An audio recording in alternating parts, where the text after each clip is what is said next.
All right, Colin. So you get to ServiceNow 16 months ago. It's May of 24, and amongst the very first things you do is evolve company strategy from being product-led to brand-led. Why did you do it, and what does a CEO need to understand about the differences between the two approaches, and when it may make sense to choose one over the other? I think it's one of those examples of it's a perfect example of what got us here won't get us there. I think, Yeah. you see a lot of companies when you reach that 10 billion some odd threshold where you just have to become a bigger company and tell a bigger story. And that's what this was in service of. One of the reasons why Bill hired me was to do exactly that, to build a bigger story. And I do think a couple things were true. We had a world-class, one-of-one product that was beloved by IT departments around the world, but it didn't add up to a big enough story. And so there wasn't enough emotion around it. We needed to shift to tell that bigger story. And so it was about connecting the platform's brilliance to real world transformation. And we did that especially in a time where all software companies are chasing the same AI dream. So we needed to find relevance and we needed to tell a bigger story as a result of that. So Bill obviously understood something, if only implicitly, about the importance of kind of the bigger story. And I'm not sure, at least the premise of this show is that not enough CEOs, CFOs, and for that matter, boards do understand that. If you were going to explain the business building value, the strategic efficacy of story and narrative to a huge company's chief executive who doesn't understand it, where would you start? I think there's a few ways to accomplish it, but I do think when you look at any large organization, the brand is often the most valuable asset that they own in many cases, if not all. And so why would you not treat that with the same tender love and care that you might with your flagship product or your cash cow in that context? And so we really try to treat it as an asset. So And so can I ask you, forgive me for interrupting. Let me ask you, however, to answer the question you posed, which is why not treat it like the asset that it is? But we know that a lot of massive enterprises don't view their brand, or brands for that matter, in the same way. They may view the corporate brand in that context, but the brands within a multi-brand portfolio aren't necessarily understood to be that and to do that. And I mean, in fact, I'm thinking right now about one of the biggest CMO jobs to have been filled in one of the biggest categories globally over the past couple of years. I know a number of people who interviewed for it. When they were interviewing for it, the CFO said to them, first note, I don't believe in brand. And so let's just use that CFO as an example. Why not, given that, and to your point, intangible asset valuations are driving M&A activity, and brand and goodwill, and the goodwill engendered by brand are the biggest part of that. Well, whoever that CFO is, remind me never to work for them. Because for sure. I'll tell you offline. Fair enough. I think a couple things are true. I think when you look at any sort of business, a couple things have to be true. You have to make sure you treat your valuable assets with all the love and care that you need to as a business. And it is a CMO's job to educate said CFO about the long-term strategic importance. CFOs have their surface area they've got to cover, and many of them are brilliant at doing what they do. But a CMO cannot go in there and just make assumptions. And what seems obvious to a CMO is obvious to everybody because there's context shifting that has to happen. So it is our job to educate. And never have I walked into a CFO and just started from day one with a common understanding of what the value of a brand is. It is our job to talk about long-term valuation and differentiating assets and distinctive assets and think about these kinds of things. And so I do think it is a two-way street. And you have to get them there, not only the CFO, but the board, and in some cases, the CEO. So I do think it's number one, the job of the CMO to sort of put that on the table. And those that choose not to do or just go in with click-through rates and multi-touch attribution models, that's not a way to live, and you don't see outcomes that way.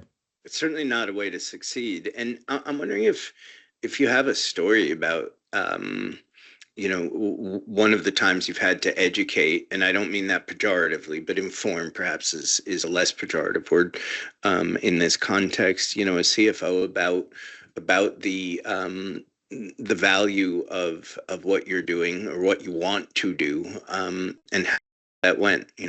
What have you used that you find works with this audience? There have been some inconvenient truth motions where you come in and present a set of data points that is like a narrative violation of. I've worked for a few now, but the last two have been incredible growth stories of almost insatiable growth. And sometimes you have to come in there and say, cool, look at what's happening. We're growing 30-40% year on year, but it's not adding up to enough. It's not building a long enough mode. It's not building enough pricing power, category optionality. And you've got to present the long view. In some cases, it's true with ServiceNow today. We've done a really great job at telling the story of who we of sort of the company itself, ServiceNow. But very few people can actually articulate what we do. That is a long-term strategic miss for the company that we have to remedy. And presenting, let's say, negative data points when the company's growing as rapidly as it is, sometimes can be a bit of a faux pas in a large setting, but it doesn't make it not true. And I do think that that's being confident, a confident CMO, and realizing that your job is there to drive current trajectory and current growth of the organization, but also positioning for the long term is really, really important. So balancing those short-term and long-term objectives is pretty critical. So being comfortable to be able to tell those stories, and there have been moments when I've been told to never bring that data point back again, let's say in the past, and foolish Colin, perhaps, or foolish any of us, really stays steadfast on what it really means. Yeah, you got to have the courage of conviction. One, it occurs to me that I should, a quick disclaimer for our audience, let everyone know I have been a ServiceNow shareholder for, I don't know, 6 years, 5 years, 7 years, years and years, and just want to say that more or less up front. But I'm also wondering, because you brought it up a couple of times, about what advice you have for our C-suite friends in the audience about the relationship between the short term and the long term. About I don't want to necessarily use the word the balance between them, because I think it's an orchestration between them. I think it's never losing sight of either of them. What's your perspective on it? Because with a CFO in particular, CEOs too, of course, so oftentimes myopically focused on this quarter and this quarter's earnings and next quarter's numbers, and how you're going to communicate the same to the street. Long term can sometimes perhaps seem a luxury that doesn't have a return on investment in a calendar that matters. So how do you talk to them about it, and what advice would you give them on how to think about it? It's challenging because many of the brand level long-term measures take quite some time to move. But you do see behavioral distinctions that happen in that period of time. And so one of the things that I've tried to be really clear about in the organization, even in the interview process, was I'm going to bring you data that might have holes in it, or I'm going to bring you data that shows directional trajectory, but not a matter of fact trajectory. And if you look at awareness or consideration or purchase preferences, those show movement, but in some cases it can take years to actually show much movement. And so one of the things we've been able to garner in terms of where we choose to invest is like, look, I'm making this decision to invest more in brand, as I have with ServiceNow, based on these 5 behavioral things that I am seeing in this gap in the data. And I do think what CMOs can do more and more of is come back around after we've made that decision and show, has it actually earned credit or not? Did our hypothesis come true? And I do think that trust and transparency, even if the data is flawed, even if you are wrong, does earn trust along the way. And I do think that trust with the board or trust with the C-suite is really job number one for a CMO, because there is so much art and science contained within it. I won't use the word balance, but you've got to showcase both. And I think that many marketers, and I've been foul of this myself in the past, it's easy to go into the factual short-term measures and say that is the full story, but we all know by looking at buying trajectories and buying patterns that is a much more complex onion. And in the shift, going back to the first question, from product-led growth to brand-led, what metrics have you left to the side, and what have you renewed or begun a focus on to make sure that the trajectory is heading where you want, or to know that it's not, which is an inevitability sometimes, so that you can course correct? Yeah. A couple things we did was we moved the idea of a lead, which is obviously the lifeblood of many B2B organizations. We've moved it from an outcome to simply a signal. And I, perhaps famously now dropped lead generation by about 50% in the company in my first year, which is usually a recipe for being fired as a CMO. But we sort of knew that if we went for quality over quantity, we would see conversions up, we would see trajectory go more strongly and things like this. And thankfully, all those things came true. And so what seemed like a short-term measure, Colin should be fired, ended up being a long-term boom for us as a company. And we did that by realizing a few things. Number one is that it's not an individual lead that buys a product in B2B. It's a buying group of upwards of 20, 30 people that come together to make these purchasing decisions. That's a critical thing, right? We know that roughly 90% of the time, the first brand that comes to somebody's mind is the one they end up purchasing. Is that right? 90% of the time, according to Harvard Business Review. So if you're not part of that initial consideration set, you're not getting bought. And what we found is we simply weren't top of mind. We didn't have that mental availability. And so we needed to focus more on telling the bigger story and being more relevant in the AI conversations, instead of just chasing leads down a funnel and optimizing that within an inch of its life. We're still highly proficient at that, but it's not in service of itself. It's just in service of the broader goal. Yeah, which, is I think an important lesson for the marketers in the audience as well, which is you got to measure what matters, not just everything that you can measure. And at the end of the day, there are only so many things that matter. And I think that, the perspective that the lead is an input, and, for leads to be down and conversions up is quite a justification of this strategy. You talked about the funnel just a moment ago in passing. And I know, like many in our global marketing community, you have the perspective, I share it for what it's worth, that the funnel, such as it has been laid to rest. Actually, I don't know if it's been laid to rest, but it's dead. Talk about the end of the funnel from your perspective, and what that means and what the implications are. How's it change things in a way that the rest of the C-suite needs to understand?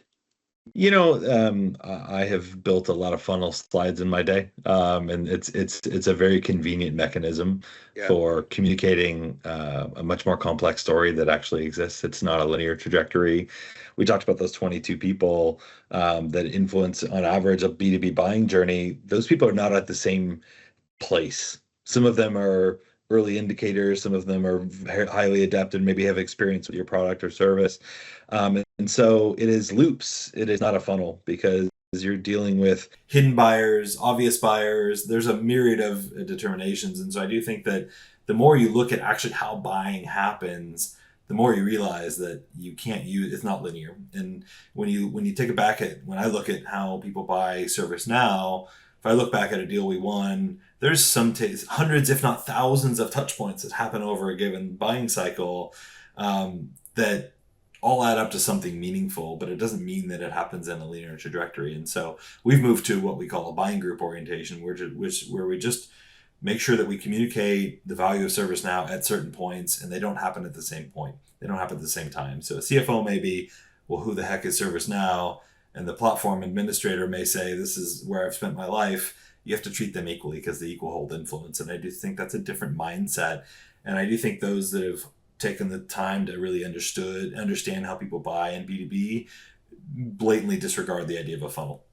If we think about how buying happens in B2B, B2C, just amongst human beings, what can you tell us is what are your thoughts on how buying happens, and then how do you manage planning in a nonlinear buying universe? It becomes more gray, that is for sure. It's easy to draw a funnel slide and say we're going to invest X, Y, and Z at certain stages of the funnel. It's much more complex than that. I think, this is where, as much as we try to separate or drive some separation between B2B and B2C, the same components are true. Do you trust the brand? Is it the right place for you? All the same qualities are true. They just maybe happen over longer term cycles, and there's more people involved. But it's not too dissimilar. And so I actually spent a lot of time taking tips and tricks from my friends in B2C, just how we might learn about building brand, making sure you have that type of top of mind mental availability. Because if that HBR summary I shared with you before, 90% of the people buy the first brand that comes to mind, the game is totally different. The attribution model tells us that we should spend all of our money in down funnel activities to convert those that are already made up their minds. But human behavior and actually observing the buying cycle says it's a brand game. And I don't think a lot of B2B marketers have figured that out yet. And maybe we're misled, but every data point that I've seen in the last 10 years tells me that that's the place to go, which is why we've invested much more on the brand side and rebalanced that materially, because I just do believe the game is on that mental availability. You've been you're very much on the record about your thoughts on how B2B marketing needs to change, and I want to get to that in a second. But before going there, you just said you try and take some tips from your friends in the B2C world, from B2C marketing, methods and madness. I'm wondering what tips you think B2B might have to offer the B2C marketers in the audience, B2C CEOs and CFOs in the audience that perhaps they've not considered. That's interesting. We usually work the other way around. But it's interesting nonetheless. I think having spent nearly my entire career, after some time with Red Bull, my entire career has essentially been in B2B. And I do think that the best B2B companies are able to measure and optimize and build scalable, repeatable revenue systems better than B2C has. If you look at the direct-to-consumer model, it's SaaS from 15 years ago, or software as a service, and that's the idea of subscription modeling and whatnot. So I do think that the operational rigor and how we connect marketing to that is probably pretty adept and pretty advanced in B2B that I think B2C can learn from. And one of the things that's sort of misunderstood in our world is B2B represents 70% of the GDP, but the marketing is not good in comparison. And as much as we try to be best of breed in that sense, the comparatively B2C marketers run circles around B2B when it comes to creativity and culture, the ability to shape culture and provocation. And I do think that it's really been a personal career mission of mine to simply reverse that and say, if B2B is 70% of the GDP, then we should have our fair share. We should be able to communicate in the same way and drive the same level of provocation and creativity and personality. And so my charter has just been to rally an organization to help us think like that, and taking advantage of whatever we may have in stride as well. If you look back, right, which is say over time, why do you think B2B marketing has been what it has been? What was the fundamental miss or misunderstanding, for that matter, about its functionality? Its functionality is not the word I mean, but it's how you should go to market as a B2B brand. What wasn't understood? I think there's probably a few things. One thing that I have become sharper as my career has grown, has become more and more apparent to me, is a B2B marketer's desire for credit through things like attribution models and stuff like this. It almost dictates an outcome that is not aligned with how people actually buy products and services. And so therefore you run to a common misconception of gate forms in front of every asset you have, and PDF data sheets and things like this that are usually positioned at the later stage of the funnel. So therefore they get a lot of the credit, and marketers end up chasing that. And it's a self-fulfilling prophecy in a way. But reality is, when you take a step back and you do even more research about the buying journey, it's pretty clear that it's more up funnel than that. And so I do think it's a pure desire for credit and proof that marketing is valuable. I don't know that that's particularly different than any other part of marketing, right? Which is to say, and I'm going to punch myself in the face when this is over for even bringing it up, but in the brand performance conversation, right? Why is performance, the language of which just makes me crazy, because I believe, as this audience knows, the brand is the greatest performance engine in the history of performance engines. But there's been such a migration to quote unquote proving, based on, going back a little bit, but based on a last click, as if that last click was proof of anything, but itself, right? It was proof of nothing that preceded it and led to it, which kind of brings me back, I think, in some ways to again your line about how buying happens, and I can't help but as I listen to you think that maybe B2C, to offer my own answer to my question, maybe some B2C marketers can in fact learn from how B2B approaches the buying cycle, right? Right, because there seems to be a great, I mean, obviously or typically the purchase size is significantly different. Um, but so there's an order of economic magnitude that is exponentially greater, of course. But I think as a consequence, there's sometimes a greater understanding or disposition of kind of the economic buyers in the chain, that maybe some B2C marketers could benefit from considering. Right? You know, we talk about purchasers and influencers, and I don't mean influencers in a creator economy way, but the old trope is, the serial parent would buy, they're the buyer, but the kid saying, "Get me the sugar one." So purchaser and influencer, and I wonder if there aren't ways to think about it differently. And so I will leave that to the audience. But So you come in 16 months ago, as I said in the upfront, and as you know, because it's your career, um, and you make these changes, and you begin these shifts, and I'm wondering what resist. Obviously, Bill was on board, but I'm wondering what kinds of resistance you might have gotten, even from within the marketing org, and how you overcame it. I mean, of course, when you join an already successful company, there is a natural sense of what got us here will continue to grow us, right? And I do think that, like a lot of high growth companies, we had built up a sense of incrementality inside the organization. We're growing 30%, so therefore we need to do 30% more things next year, and that's a natural answer to a lot of the questions when it comes to marketing strategy. But that growth can also hide inefficiency. And we chose to and there wasn't a lot of resistance here, but we chose to take a second to say, okay, if we've grown almost unbridledly 30% year on year, what's working, what's not? And really take a second to step back and say, okay, what should we be investing in more? And we found that a lot of our measures were oriented towards activity instead of achievement. And so we created this project inside the organization. I'll probably get in trouble for this, calling it Project Marie Kondo, where we just simply asked ourselves, what if we were to just take a step back and declutter and focus and measure the outcome instead of the input?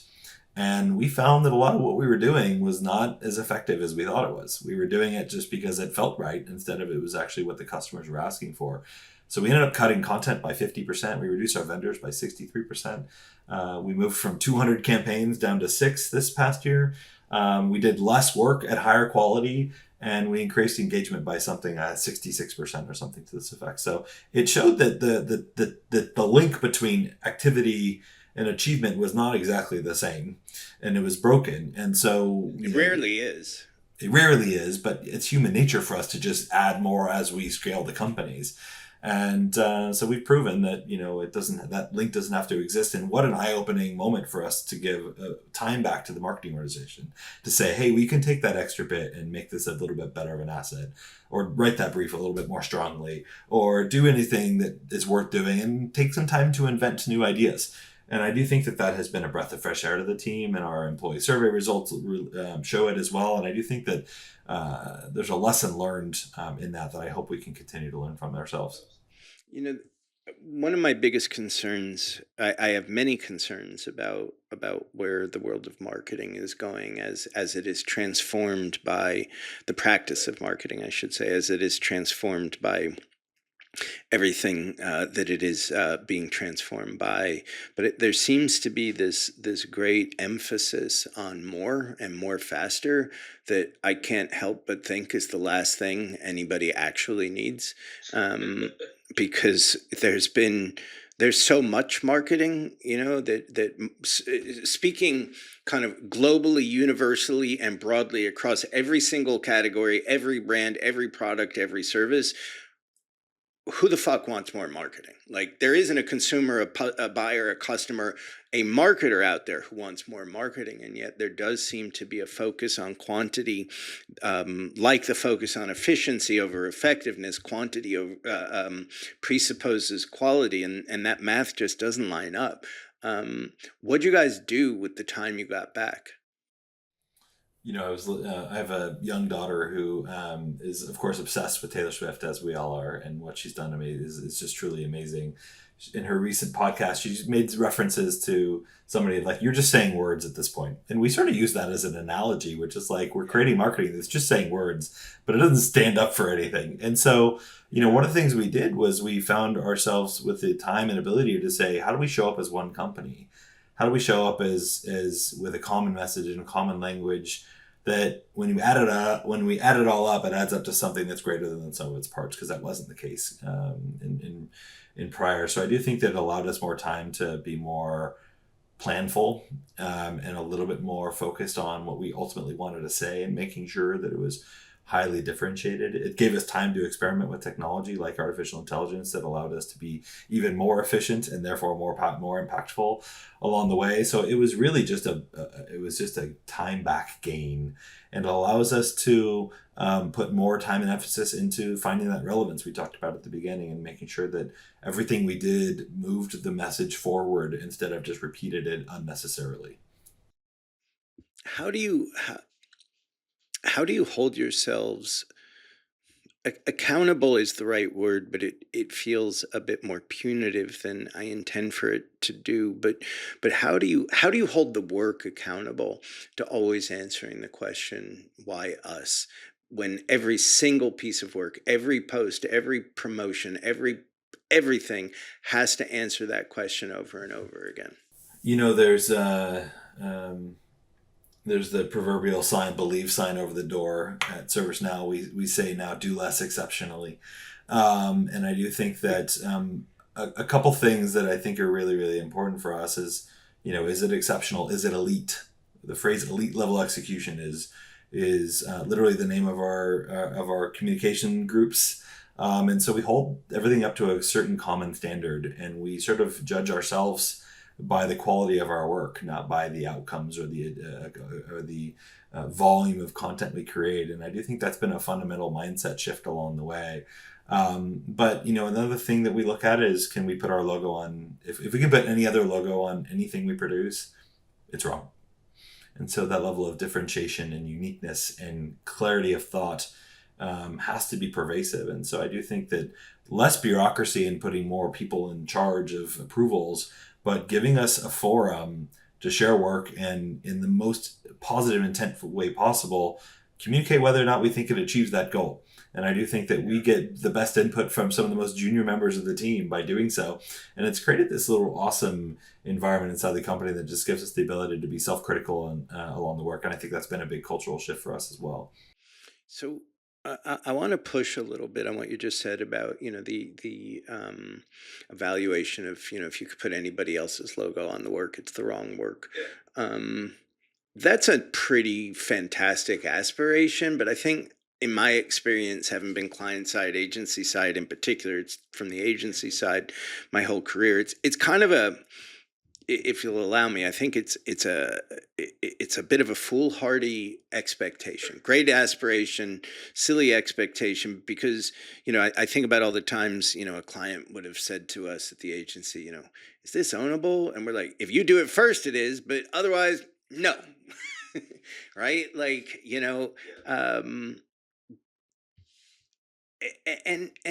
and so I'm wondering if you can talk a little bit about how you create that defensible differentiation, so that you're like, yeah, only this and only us. Like, unpack that for the audience.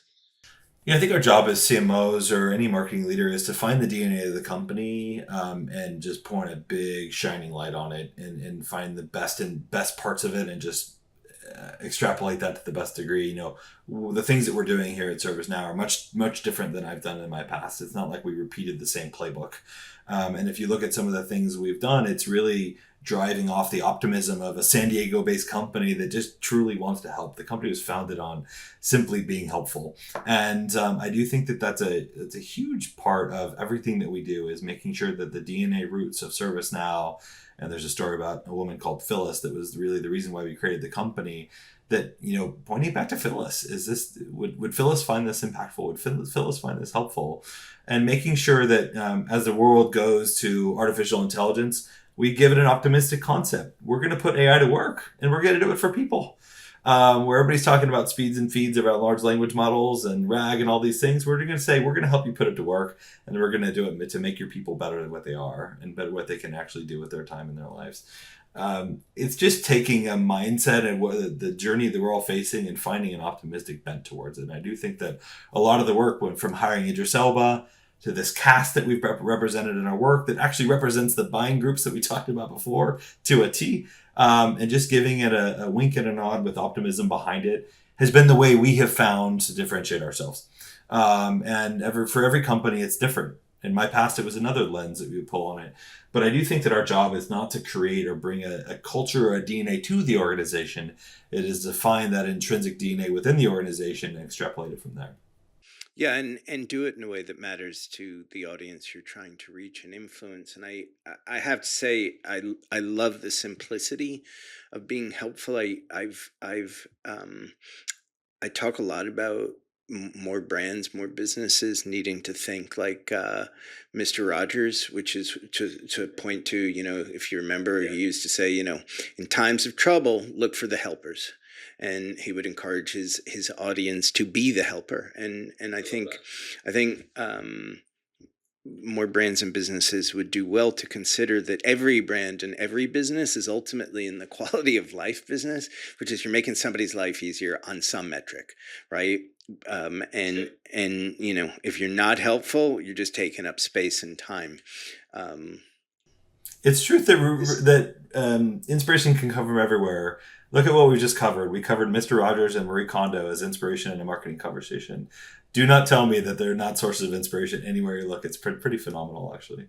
Yeah, all right. Well, you know what? I was thinking about starting here, but I obviously did not. But as you and I were talking about right before I hit record and clapped us in 14 times, I didn't know until recently that you used to be a race car driver. You were a racer, and I'm wondering what inspiration you take from that we can add to Mr. Rogers and Marie Kondo. How has your experience as a driver influenced what you do? It's I've never seen it asked that way, which is really interesting. A couple of things come to my mind. One of the things that I love about former athletes or professionals in this context is anytime you compete on the world stage, you are quite adept at finding that last 1% of 1% to find ways to differentiate or stand apart or outperform. And I do think that is something that is almost missing.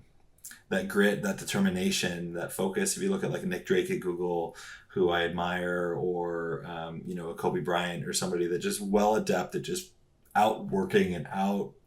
By the way, Nick, you owe Colin thanks for putting you in the same breath as Kobe, but you deserve it. Yes. But I mean, there's countless examples of these. Caitlin Clark is another one that's sort of reinvented the sport. I think there's just there is a mindset that I think we can, there's textbooks, there's Ivy League schools, but then there's the mindset, and I think that mindset is I do not have an Ivy League education. I do not have a world-class marketing background, but I can tell you there's a lot of passion and grit and determination along the way, and I do think that that's something that I have carried with me from my background that maybe has helped along the way. Yeah, and it does occur to me that some in our audience may not know that Nick was a professional rugby player in his youth. Thus the reference. I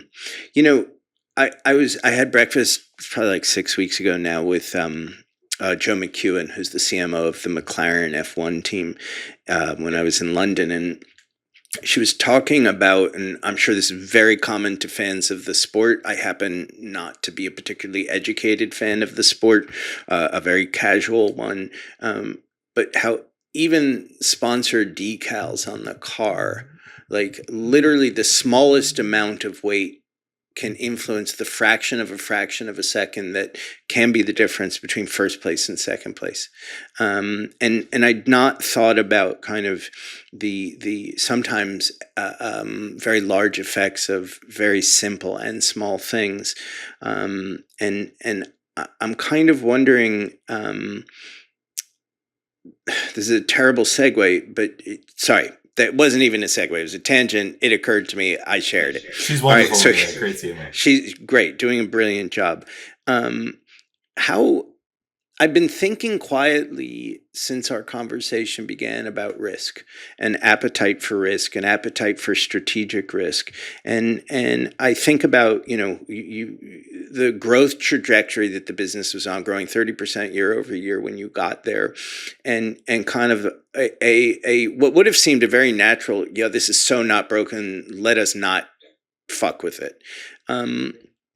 What's your perspective on the embrace of strategic risk? And does it bring us back to kind of the relationship between the short and long term and what happens in between them? And what are some of the bigger strategic risks beyond moving from product led to brand led that you've taken in your career? I think that there's a myriad of things that we could have done joining the organization that would have kept the lights on and moved us forward. But I think there was a pretty common understanding, and to the leadership team's credit and Bill's credit, like, you've got to reinvent yourself as a company over and over and over again. Microsoft is a different Microsoft than it was. Apple's a different Apple. NVIDIA is a different Apple. So even the best and brightest companies in the world have to continuously find ways. NVIDIA is a very different Apple. I think you meant NVIDIA is a different NVIDIA. Fair enough. That's what I meant. Yes. Thank you. You know that.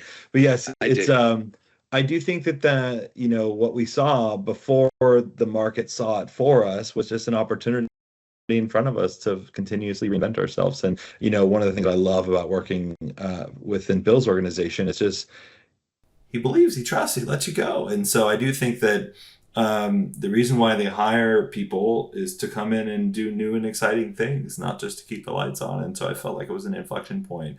I do think that we are on this earth for a very short period of time.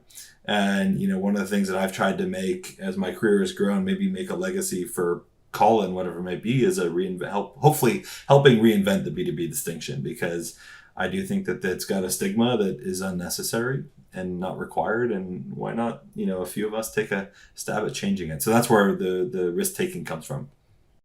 Yeah, I like that. And I tend to have the perspective that prefixes get marketers and marketing in too much trouble. B2B, B2C, digital, this, that. It's all just fucking marketing. Figure out what levers are going to work. And the prefixes wind up creating a certain myopia that I've yet to see serve anyone. All right, I got a last question for you as we come on time, and arguably it's its own week-long conversation. But you've been very explicit and talking very direct about how AI is rewriting how marketing runs. I'm wondering what you can share with our audience generally, but in particular for the CEOs and CFOs in the audience to understand what that rewriting means, kind of from what to what, from your perspective. What's changing fundamentally? I mean, everything's changing fundamentally. It's hard to, what's not changing is the ultimate question probably. I do think that what you've built, Seth, and I think what exists today is this incredible network of CMOs that I've only recently been welcomed into, but is just floored with the brilliance that exists within it. Vineet at Chime mentioned this the other day that just kind of floored me, which is a quote. I think he said something to the effect of, when AI does the work, brand is the work, something to this analogy. I think that's a phenomenal takeaway that we should be thinking about in the context of we can automate more and more now with AI, more than we've ever been able to do before. It's driving great efficiency and speed in ways that we candidly never saw possible. It's leveling the playing field of things that big companies used to have advantages in that do not. But what has not changed is the brand you build and the trust you build in it, and the creativity that surrounds it is still present, possible, and highly differentiated. And so it's created more of an emphasis on the things that are that still make the great companies great. And I think that's where we've tried to focus our energy.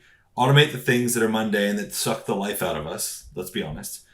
Segmentation and tagging and taxonomy and market research and these things, and pointing it towards things that drive highly differentiated brands. And that's where we have focused our time. We believe if we adopt it and address it now, we will be part of writing the future, and instead of being relegated to the museums, if you will. And we still think that there's a human at the driver's seat, if that makes sense. Well, if you're in America, apparently museums are starting to rewrite history. So there's that. Are you going to go there, Seth? I just did. I'm sorry.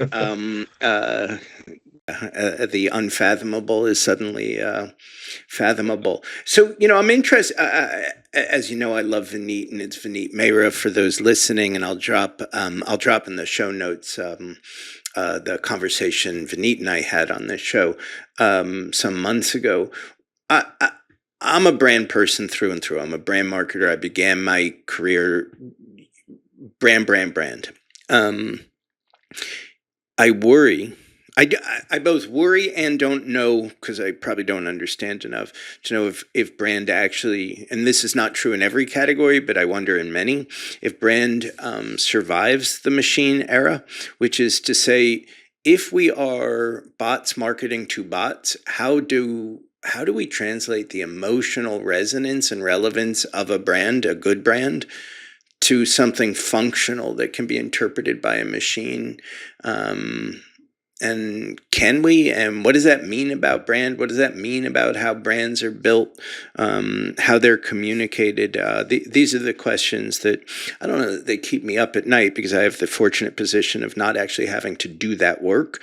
But I think about it a lot, and for CMOs like you and those who make up our global community. I'm still a believer, my friend. I'm still a believer. I do think that when the machines automate the mundane, there are less and less things that we can own, and it is still one of them. And it is still going to be, the buying cycle doesn't change that much when there's still a human at the other end of it. At the end of the day, that mental availability, that passion, that trust, that emotion, trust is being a critical word there. And perhaps naively, but that's been the focus, is, if we can choose to own one thing, it should be what ServiceNow stands for and how we're highly differentiated. And if we can do that really well, I still remain pretty bullish on the company. No doubt. And I said that was the last question, but you used a word that I also think a lot about, which is trust, and kind of the end of trust, back to kind of, that which was inside my comment about museums rewriting history. How do you think about how to build trust in any brand in a world where trust in institutions is at its lowest point and maybe ever? I think about trust a ton as it relates to the company and the brand. And what's unique about B2B, and I didn't mention this earlier, perhaps I regret it, which is what's really different about B2B is that careers are made or ruined by decisions that are made in large B2B journeys. People have made careers by choosing ServiceNow and become CIOs, as one reference, and there are many other examples, of course. But when you're talking about multi-million-dollar, year-long deal cycle type of transactions, trust becomes the factor in these considerations. And so how are we showing up with all the ways that will earn trust and be helpful? Literally, as our content strategy is always be helpful. That is the whole documented content strategy. When you talk about making careers, that's pretty helpful, and it brings me to something that I've probably shared 30 times on this show, which is, one of my favorite pieces of work of all time is that 1974 IBM mainframe ad that simply said nobody ever got fired for buying IBM. And while it tied, pretty directly into risk mitigation, not getting fired, pretty helpful. It's pretty darn good. Pretty darn good. That's what we're looking for, right? I mean, that's ultimately what we're chasing. Because if we have large organizations that are trusting of ServiceNow or any brand that we're representing, that's better than any great advertisement or great data sheet you might produce ever, right? That is absolutely right. Colin Fleming, thank you so much for being with us. Thanks for having me. This has been fun. Absolutely. And to our audience, thank you too for being with us. And if you're listening on the pods or watching on YouTube, thanks for hanging. And please smash that subscribe button and give us a review, because that is, if it's a good one. Don't give us a review if it's a bad one. Ain't nobody needs that. But give us a review if you got a good one or a bad one. Let's be honest. Truth in podcast producing, because that helps other people find the show.